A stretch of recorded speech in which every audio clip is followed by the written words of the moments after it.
I'm here at the Wildlife Sydney Zoo to tell you about some of my favourite Australian deadly encounters.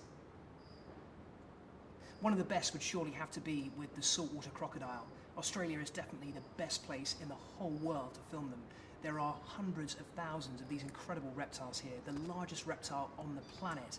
There have been some that have been measured at over 6 meters in length and have weighed well over a ton, and this is the animal that has the most powerful, most potent bite force of any creature on the planet. I went to the Northern Territories up near Darwin to film these animals in their natural habitat.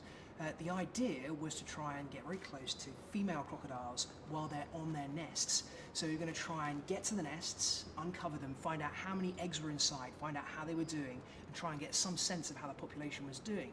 Unfortunately, the female crocodiles there nest right into very, very tight, dense sawgrass along the edges of the river. It's almost impossible to get there on foot. You can't get there by boat. You certainly can't drive there. In fact, the only way to get into these nests is to drop in underneath a helicopter. And I'm not even joking.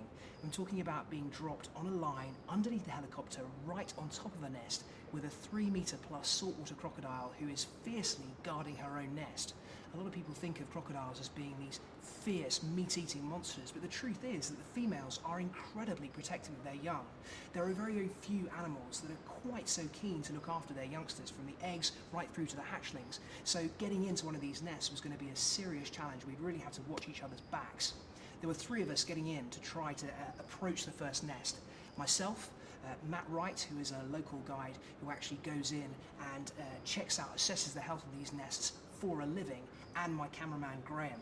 So each of us was dangled in on a line underneath the helicopter, which was flying at about 30 or 40 miles an hour, dangling over the top of rivers that we knew were full of crocodiles. And then we saw below us this mound, looks a bit like a compost heap, and sat on top of it was a female crocodile. We dropped in maybe about 6 or 7 meters to the side of this nest, and I have to say that all of our hearts were absolutely thumping. We couldn't see her, we couldn't see the nest, we knew she was there, and at any second she could have charged towards us.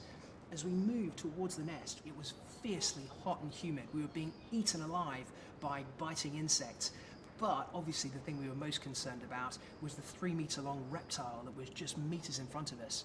We could hear her moving, but we couldn't see her. As we approached, she charged towards us with the most monumental sound. There was a raging splash in the water and then a crashing sound as she stampeded through the rushes. My cameraman Graham, who didn't have the benefit of looking with his eyes, he was looking through the tiny little screen on the camera, just tumbled back, flat on his back, convinced he was about to be stampeded. Eventually though, we got close enough that we could see her, and she took flight and left the nest behind.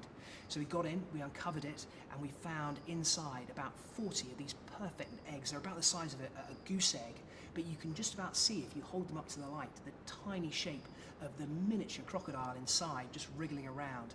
And these wonderful eggs were the hope for the future of the saltwater crocodile in Australia. It was a wonderful moment, and although we were all scared witless by it, I'd have to say one of the most exciting and dramatic we've ever filmed on the Deadly 60.